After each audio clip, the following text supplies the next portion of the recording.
Hey y'all, welcome to a best of edition of the Flipped Lifestyle Podcast. These best of editions of the show feature amazing guests and episodes of the podcast you may have missed when they first aired. If you are new to the show, these are those can't miss episodes we really want you to listen to. Or maybe you're a long-time listener. We want to bring these episodes back around for you to enjoy again. Our goal is to bring you our best content every week so you have everything that you need to build a better future for your family. So wherever you are listening today, enjoy this week's best of edition of the Flip Lifestyle Podcast.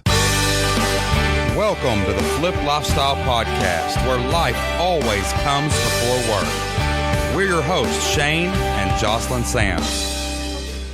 We're a real family that figured out how to make our entire living online. And now we help other families do the same. Are you ready to flip your life? All right, let's get started. What's up, everybody? Welcome back to the Flip Lifestyle Podcast. Great to be back with you again today. This is going to be a solo show with just me and Jocelyn. We are not going to have a guest on the program today as we continue to tell you a little bit more about our story about how two normal people from Kentucky were able to start an online business with no money, no time, while working full time, raising kids. And basically how, maybe you can do it too. So that's what we're doing today. We're talking about the next chapter in our story. Last week, we told you a little bit about our early, life, about where we came from, where we grew up before Jocelyn and I knew each other. And the next chapter in our story is actually about how we met in college at the University of Kentucky. All right, so in our last episode, we were talking about how young I was when I went to college. And at the time, I thought I was all grown up and independent. But looking back now, I realize how incredibly young and naive I really was. You were not even you technically were not even legally of age. You were not even 18 years old when you moved away from home. You couldn't even vote when you moved out of your hometown and moved to the big city of Lexington. And the scary thing about that is I think about how my son is 8. I was 9 years older than him when I went to college. That's just scary. I mean, I can't even picture my son being that age. And I know that there's a big difference between 8 and 17, but still, there's scary. Not as big of a difference as you there's think. No way we would ever let our kids, Jocelyn, her birthday is on March 27th. My birthday is actually on March 28th. Funny story about that. We'll talk about that soon. I'll tell you about that later. Jocelyn was born on March 27th, so she turned 17 on March 27th of her senior year. And then did you move in June, or when did you? I think it was probably early August. Of that year, when I moved into the dorms, and I could not wait. I was counting down the minutes. I was just a very independent person. I knew that it would be no problem. And honestly, I never even really went home. I mean, I went home sometimes. You know how sometimes people in college, they'll go home every single weekend. Yeah, that was not me. I went home maybe once a month if I had to. Yeah. And again, it's not because I had a bad home life or anything like that. I was just that fiercely independent. I just wanted to do my own thing. So you graduated in 97. So I had already been in college a year then, right? When you came to college. Yeah, so you were a sophomore when I got there. That's right. So I graduated in 1996, and I was kind of the same way. I had a dream my whole life to go to the University of Kentucky. And I did too. Yeah, which is hilarious because I didn't really work hard enough in school to actually get the grades to go to college anywhere. But I wanted to go to the University of Kentucky. I refused to go anywhere else on any college visits. I didn't go look at any other schools. Didn't go anywhere. I just wanted to go to the University of Kentucky because I loved Kentucky basketball, loved Kentucky football. And I just really wanted to go live in Lexington. And for me, I just really wanted an escape from small town life. Most people where I'm from, they went to either Western Kentucky University, which is actually where I had my master's degree from. They went to Murray State University. Both are fine schools. Nothing wrong with them at all. It's just I did not want to go there. And I wanted to get away. I wanted to get out of small town life and experience something new. And a funny story is I even got a scholarship to Murray State University. I had applied to 2 places. I applied to Murray State and I applied to UK. And I wasn't able to apply for scholarships for UK because you had to have a 28 on the ACT. So she was just a little shy. I took it 4 times, and the highest I could get was a 27. But she could have went to school for free at Murray, right? Like you had it was like dorms and tuition or something? Part of it was covered. I can't remember exactly what it was. It would have been a lot cheaper, though. Yeah, so it would have been a lot less expensive. But I talked to my parents, and they basically said, look, you've worked really hard all through school. You should do whatever you want to do. Yeah. And so I did.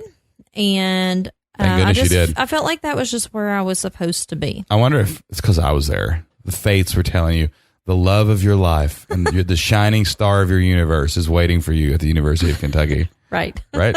Your knight in shining armor riding the white horse. Okay. All right. No, but I actually wanted to go to UK really bad too. So when I graduated high school, I had no scholarship offers.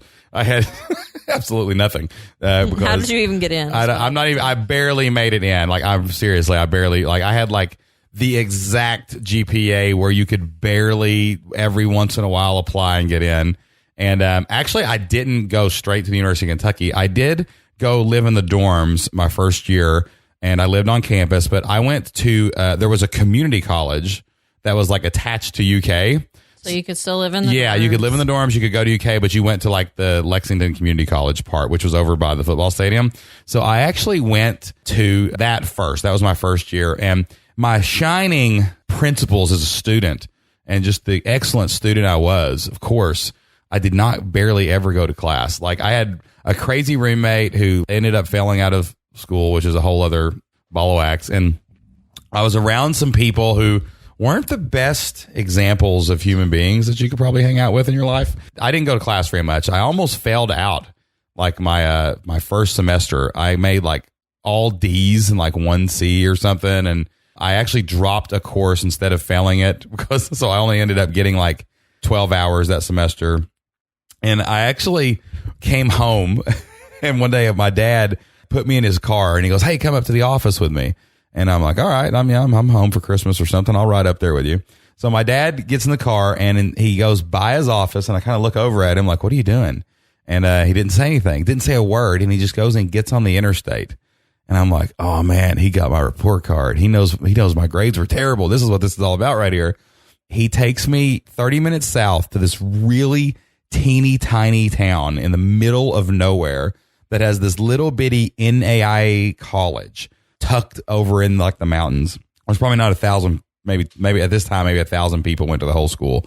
And he just pulls off the interstate and he starts driving around campus. And for like 20 minutes, he wouldn't say a word to me. And then finally he looks over at me and goes, pretty campus, huh? If your grades aren't better next semester, you're going to be going to school here. So get used to it. And then he just drove me home. So like I literally almost like screwed it up before you even got to college and would have never met you in the first place. And if you almost went to Murray, our path legit, we were almost that Ships in the Night song. You know what I mean? Just kind of crossed. So I got my act together. I met this girl that helped me get through algebra the second semester. And then I actually studied as much as I could and did a lot better that second semester. Not my best semester ever. That was when I met Jocelyn. But that got me through my freshman year. And then you lived in the dorm next door to me when you were a freshman and I was a sophomore, right? Yeah, so I lived in the building that was like adjacent to where Shane lived. We look back on it now that we didn't meet until Jocelyn was a sophomore because we ended up both moving dorms and we lived in the same dorm. I can think back and we looked and we think there's two places where our paths kind of crossed. One night I was over at another girl's room, a friend of mine from high school, and Jocelyn lived next door to her. And I was sitting on the bed and this story dates us a bit. This story dates us a bit because Jocelyn came, there was a knock on the door. There was a bunch of us in there and this beautiful girl came to the door. I was like, who is that? I just caught a brief glimpse of her and I heard she was coming to borrow the phone book. That's right. That's right. Like an actual, like the phone book, like you had to flip through and get. Some people listening to this podcast probably don't even know what a phone book is. Some of you may not even know what a phone book is, but we had phone books, okay? So she came by to borrow the phone book to call like a pizza place or something. I don't know what it was. But I remember just asking my friend, I was like, who's that? And she's like, oh, just the girl who lives next door. Didn't think anything of it. And then that winter, there was a huge snow. It was like the only time our entire college career. And classes actually got canceled. Yes, the classes got canceled at UK. So there was like people were everywhere having snowball fights, and like me and some buddies were outside having a snowball fight, and a bunch of girls walked out of your dorm, and I think you were one of them, and I think we started throwing snowballs at you guys or something, trying to get you to We're not 100% sure. join us. But like something like this happened, but like we're pretty sure that our paths kind of crossed like a couple times. What really happened was the second year Jocelyn was there, my third year, I moved to a dorm that was called the Wellness Dorm because it had a gym in the basement. And Jocelyn, I also moved to that dorm because it had a gym in the basement and because there was no smoking allowed. Because at that time, smoking was still at that allowed time in you could dorms. smoke right up in the dorms in your college. You know what I mean? And so we ended up moving into the same dorm. So we're there for a little while, and I was still kind of wild, and I was actually going out one night with my friends. We would drive down to Richmond, Kentucky to go hang out and like, you know, just Dance clubs and, you know, college stuff. And so me and two of my buddies were getting ready to go out. I lived on the second floor. Jocelyn, I didn't know this at the time, but she lived on the third floor, and my buddies lived on the first floor. So I was getting dressed up and sprayed my $10 Walmart cologne on so the ladies would be smelling good, you know what I mean? That's what stopped me in my tracks. That's right, that $10 Walmart cologne, baby. I think it was Gravity. That's what it was. It was at Gravity. You'll get you some at Gravity, guys. I'm telling you. It brings the ladies in like crazy. Flies to honey. I'm telling you. Anyway, so I go out my dorm, and I'll never forget this moment in my life. I walk down the stairs, and as I'm going down to go with my friends to chase women, basically Jocelyn walked in, and she was coming up the stairs. Where were you coming from? Work? Or? No, I had just come from the gym. I had been working out. Okay. So Jocelyn was coming up the stairs, and I had to talk. I had to talk to her. I had to stop her. Something about that moment was just like I had to stop her. So she kind of walked up the steps a little bit, and I kind of walked a little bit past her, and I said, and I turned as I passed her, and I said, "Hey, what's your name?" And just, you know, "Hey, what's your name?" And Jocelyn turned around and said, "My name is Jocelyn." Jocelyn what? Jocelyn Haravi. Her name is Jocelyn Haravi. And I said, "Whoa, where are you from? Is that foreign?" And she's like, "Kentucky."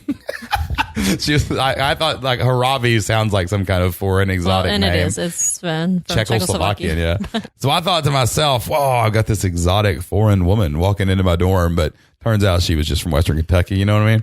But anyway, I was going out with my friends, and I didn't have time to talk to her, and like I don't really remember exactly what happened after that.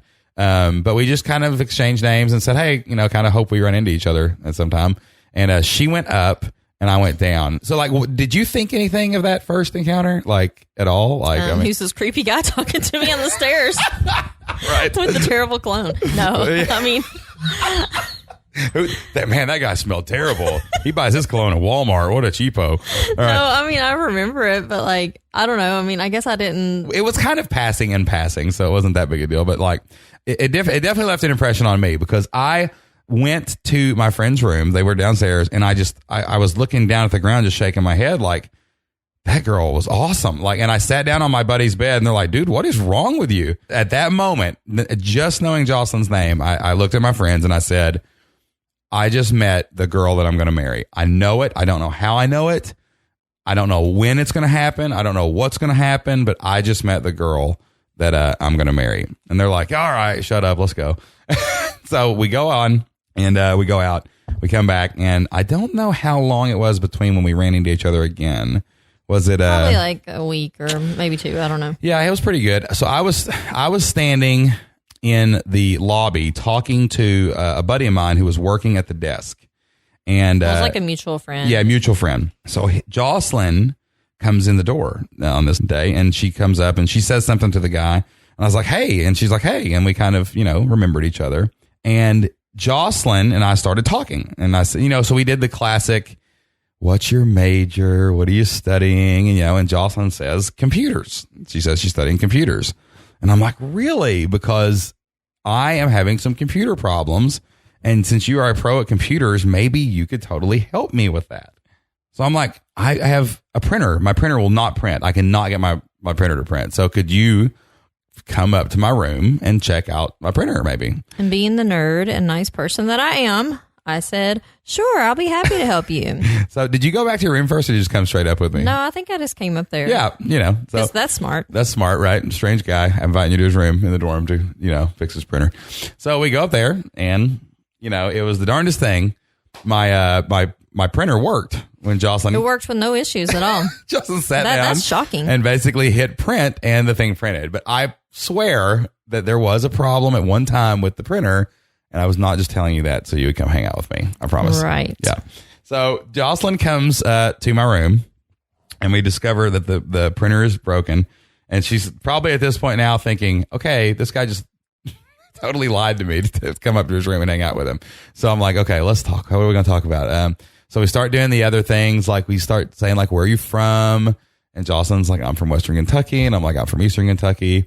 And then we start talking and we start. He's like, how old are you? And I'm like, well, I'm 18. Oh, goodness, I was 18. Yeah, barely legal. And she was barely legal. He's like, oh, well, when do you turn 19? I'm like, March 27th. And he's like, no way, my birthday's March 28th. And I'm like, okay, buddy. All right, so you lied to me about the printer. You told me your birthday is the day after mine. So Jocelyn literally, and this is like a window. I should have saw this window into her pragmatic, logical lifestyle. She literally made me show her my ID, like right there. Like the conversation didn't get to go 1 minute further until I actually had to pull out my driver's license and prove to her that my birthday actually was the day after hers.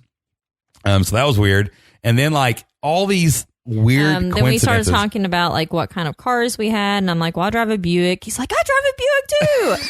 So like, I'm like, I don't know, man. This is not right. So like, but it was so crazy how everything just totally lined up. Like and I was like, I knew it. I knew I was going to marry this girl. So then like, that awkward moment in like when you start a relationship where you kind of that first time you're together and you're like, okay, what do I say next? What do I do next? And I was sitting there like, I've got to ask this girl out. I have to ask her to go with me. Well, as fate would have it, and for those of you who are longtime listeners of the Flip Lifestyle podcast, you know that I am a enormous pro wrestling fan. Like I go to WrestleMania, I go to pay-per-views, I watch wrestling every week still, and I always have since I was a little kid.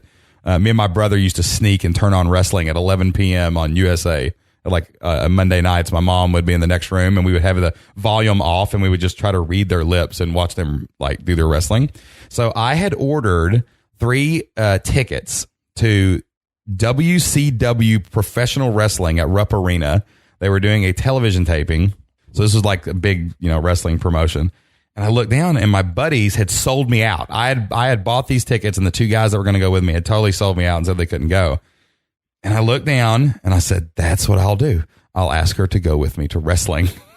So I looked over at Jocelyn and I said, hey, do you like pro wrestling? And she just looked at me. And I'm like, no. Literally. And I'm still like, no. No, I don't. And I was like, well, listen, even if you don't like it, you'll have a good time. Like, come with me. My friends sold me out. So why don't you come to pro wrestling with me? We'll go. It'll be awesome.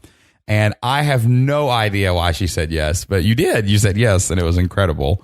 Why did you say yes to that? I have no idea. It was the cologne. That's what it was. It was like, man, I've got to sit by this guy for 6 hours at a wrestling taping because he smells good. Anyway. Well, I didn't realize it was 6 hours. Like neither did I. Me knowing nothing about wrestling. Right. Like I don't know anything about it. So we get there, and I thought it was like a 2-hour show, but they did a double taping of wrestling, and it was like 6 straight hours of professional wrestling. And this huge, enormous dude sat beside us. Like, I mean, the dude weighed like probably 500 pounds. And like every time one of us would get up and like climb around him, he would be like, hey, buddy, could you bring me back a hot dog or a beer or something, man? And it's like, I'm just so big, I can't get up. So like, this is Jocelyn's first date. 6 hours of pro wrestling, sitting by me in my Walmart cologne, and this 600-pound guy who's like asking her to bring him hot dogs. And it was the best first date ever, and that's why you are still here with me today, right? Right. That wrestling really sealed the deal, let me tell you. But the funny thing was, like, really after that moment, we've never left each other's side for any extended period of time, since then, not being a couple moving toward living our life together. And, it was just a really, really cool deal. I just think back on those times now and just think about how young we really were. I mean, Shane was 20 when we met and I was 18. I mean, I just think back on that and kids, wow. Man. Kids. I mean, it's crazy that, we made it this long. It wasn't without any bumps in the road, of course. I mean, everybody has them. But yeah, it's been kind of crazy. But I think back to college and like just some of the things that happened along the way that helped us, I think, to be where we are today. The first thing for me is I started college with the intention of being either a computer programmer or a systems analyst. That's what I wanted to do when I grow up. Nerd alert. And Most people dream of, I want to be a famous athlete. I'd love to be a movie star. Systems analysis. Jocelyn. a total shock to Shocker. long-term listeners, I'm sure. But, like I said in the last episode, like I didn't really know what I wanted to do for sure, but I knew that I really liked working with computers and programming and other nerdy stuff like that. So I was like, okay, well, like maybe that'll be a good thing. At the University of Kentucky, though, the systems analysis department was in the business department. So I kind of got a little bit of business because you had to have some business classes in with your systems analysis. So my plan was to be a business major and a computer science minor. Well, in the middle of one of my first programming classes, it might have been my second one, I can't remember. The instructor basically accused me and my roommate of cheating in programming. We did not. I will maintain that to this day, 20 years later. Yeah. Jocelyn has never cheated. Jocelyn doesn't cheat at like board games or like, anything at all, like ever would cheat at anything. It's and, hilarious. if I did it, I would admit it, but we honestly did not. It was just kind of a weird situation. My roommate and I, we were working on something together. We were in the same class, and basically the time stamp on the assignment was exactly the same, like even down to the millisecond. And while I admit that that is unusual, like it was totally innocent. We did not do any cheating. We did work together, but that wasn't what she was trying to say. So anyway, this lady accused me of cheating, and that just sort of really affected me. Like I was just really upset about that. And honestly, I just didn't even want to continue on in the program. Like that's how much it just really affected me. So I decided, okay, this programming thing I don't know about, but I think I still want to stay in business. So I ended up getting a job at the computer lab in the chemistry and physics building. And I had 2 jobs in college. I worked there as a computer lab clerk, and then I was also a salesperson at the fitness center.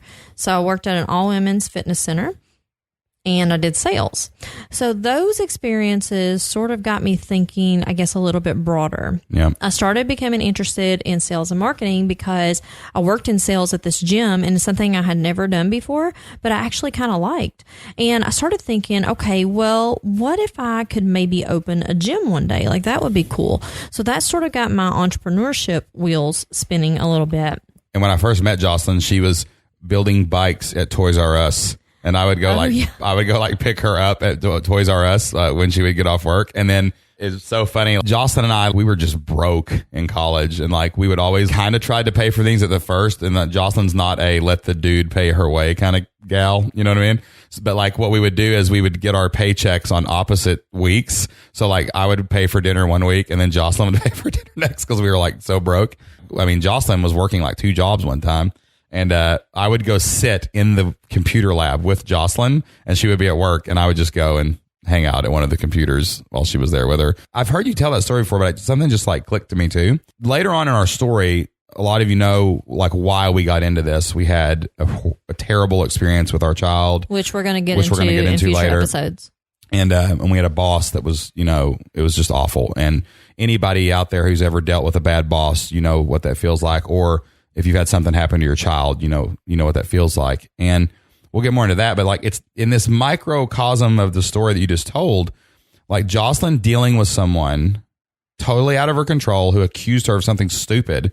Like you kind of realize that someone could affect you, no power of your own that was higher up than you.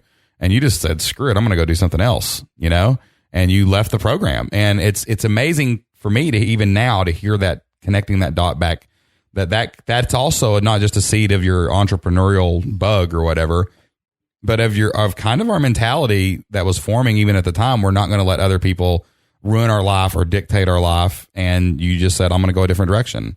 And it's so hard. I know that a lot of people listening to this, it's so hard to change direction. You get inertia. So like you have people at home telling you, oh yeah, you should be a computer programmer. But you're like, no, this is not going to happen. I'm not going to deal with this. I'm going to remove this bad thing from my life and move on. You know, that's something that we did later on in a very huge scale when we left our jobs. Yeah, and I agree with that. Like, it is something that happened. I didn't like it, so I did something different. So it definitely has, I think, some implications for things that happen later on in life. But as I was starting to do the sales job, I started kind of becoming more interested in sales. And I even took an entrepreneurship class because it was required in business to do. And once I took that class, I even have a business plan. I'll see if I can find it. You still have it. I've seen it recently. Have it. I'm not sure where it's at. But I even created a business plan for this entrepreneurship class. And I can remember doing that just so vividly. And at that moment, I was like, okay, do I really want to design systems my whole life? And not to mention, that program was a master's degree program. And I was like, I do not want to go to any more school. At the time, I was like, this is it. I'm going to do 4 years and I'm done. So what I decided to do, I'm like, okay, this systems analysis thing, I don't think it's going to work out either. So what I'm going to do is I'm going to look and see what can I finish in 4 years with the courses that I already have. What can I do in 4 years? So I started looking at all the programs. So what I settled with was management. So I actually have a Bachelor of Business Administration in Management because that was the program I could finish in 4 years. Which is hilarious because Jocelyn hates managing any people at all. I really do. Like, period. Like, she hates it with a passion. So it's funny, like when we did that, what's your major thing? Mine is, you know, I have a degree in education. I was a history teacher. And the reason that I did that was basically because my dad told me to. I think the grand plan for him was to have all of his sons working for him in his insurance agency. Much more to come on that. Much more to come on that. I actually had my insurance license already. I got it when I was like 18 years old. And he said, I'll never forget him telling me, I'm like, Dad, what do I major in? What do I do, man? I don't know what I want to do. And he said, be a teacher. Worst case scenario, you'll always have a job. They always need teachers somewhere. And it's a steady paycheck with benefits. And worst case scenario, at the end of the day, no matter what happens, you'll be all right. And I was like, yeah, it sounds like a great idea. I liked history. I liked political science. I hated math, so it got me as far away from math classes as possible once you get through your basics. And I was like, yeah, this sounds like a great idea. I did some business classes, but didn't want to do business. I just was not even interested in doing it. Like, accounting almost made my head explode. When I took an accounting class, I got a D, and I was like, man, I'm out. My accounting has never been very great. I look back on that, and I'm really glad that I've got my teaching degree. It opened doors for me to coach football. It opened doors for me to make money online eventually. But one thing that I really look back on, and I look at that, was my mentality, and the mentality that kind of the world teaches to kind of survive. Oh, you can survive. You can plan for the worst case scenario. Worst case scenario, you won't starve to death, you know? And I'm so blessed that my dad gave me that advice, and I'm glad I've got my degree. But like, that kind of is not the mentality that we have anymore. Like I want a mentality of abundance and success and drive and striving for something more. You know, that's something that I picked up even coaching football is, you know, let's get better. Let's win the next game. Let's win the next game by 2 touchdowns, 5 touchdowns. I just don't want to live life good enough. I don't want to live life planning for the worst case scenario, or this is the worst thing that could happen, and that's not that bad. And I feel like that's why I picked my degree in college, was I was trying to set a bar that I couldn't fall below, but almost like a ceiling that I could never really rise above either. And we know that looking back. At the time, it seemed like a good idea, but now looking back, we're like, wow, you know, maybe that wasn't the right mentality, basically. So, you know, and I think it was from my dad. Like, he was an entrepreneur. He went through the ups and downs, the roller coaster of struggling with his own business. It was a great thing. It was a bad thing. And I think he just wanted a very stable job for me. He wanted me to know I was okay. And I think that that's just, now looking back, knowing what we know now, knowing that anyone can do this online business thing, knowing that you can make everything happen in your own life, you can control your own destiny. And if you just go get it, that there is unlimited potential in all of us. I mean, there's no cap on what any of us can accomplish. Knowing that now, I wish I could go back and tell my 20-year-old self that you don't have to plan your life around the worst case scenario. You don't have to be scared what happens if I take a risk or take a chance and chase a dream, instead of just picking that nice, safe, railroad track stable path back in college. So basically, Jocelyn goes through, and we actually graduated in the same year, even though I started college before her because I was on the 5-year plan, and I may have had to retake a few classes, quote unquote. So we actually graduated in the same year. Funny story is not the same month though. I walked graduation, but I had actually gotten mad at a teacher because she was terrible. She wasn't teaching. The class was out of control, and I just stopped going to the class because I was like, "This is ridiculous. I'm not wasting my time here." And so she totally failed me, and I tried to argue it that she was terrible and it didn't work. So anyway, I had to go to summer school to finish my degree that year, but we did graduate in 2001. Was that right? Yeah, 2001.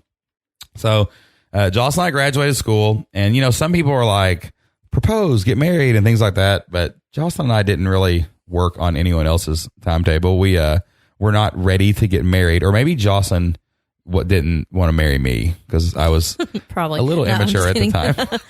No, I mean, we were just super young still. I mean, I was 21, you were 23, and I kind of had it in my mind too that I didn't want to get married till I was like 25. Like I wanted to work a little bit and do some things. So we just kind of felt like we needed to just explore the world a little bit and figure out what we wanted to do with our lives. Be real adults. I mean, in college, you're not a real adult. Yeah, you're it's still like part-time adult. Yeah, so you're still kind of with your mom and dad. So we wanted to live on our own for a while and see how that worked out. So basically what we did was we actually moved back to my hometown.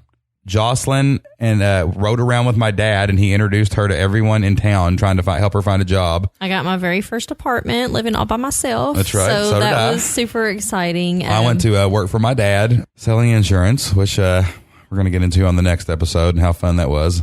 And then Jocelyn got a job. Where did you work first? So my very first job ever was selling commercial dishwashers, but like big dishwashers in the back of like restaurants, basically. Yeah, it was my first ever real job, and I have a lot more to say about that, and we will get into that more in the next episode.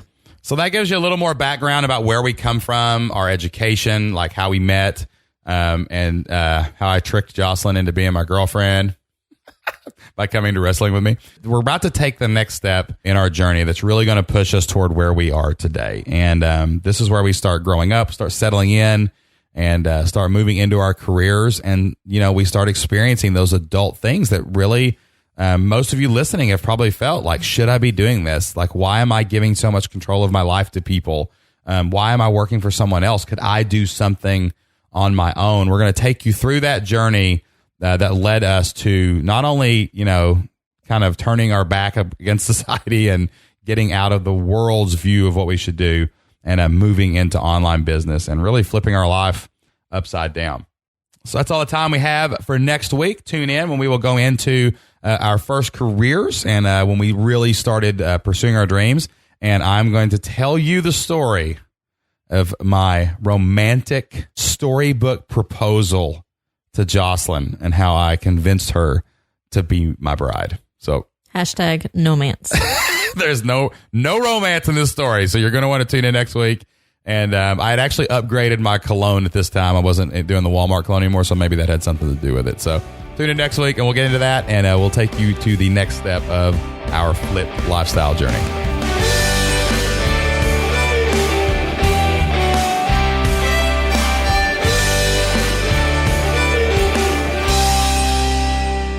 Thank you for listening to this best of edition of the Flipped Lifestyle Podcast. We would love to help you take your next steps toward your goals. We have a free online business quick start course over at our website at flippedlifestyle.com. This course will help you set big goals and make them happen, find and validate your ideas today, and help you identify and find your perfect customers. Our online business quick start guide is a free resource, and you can get it right now over at flippedlifestyle.com. That's FLIPPED lifestyle.com. Head there right now and download your free resource today.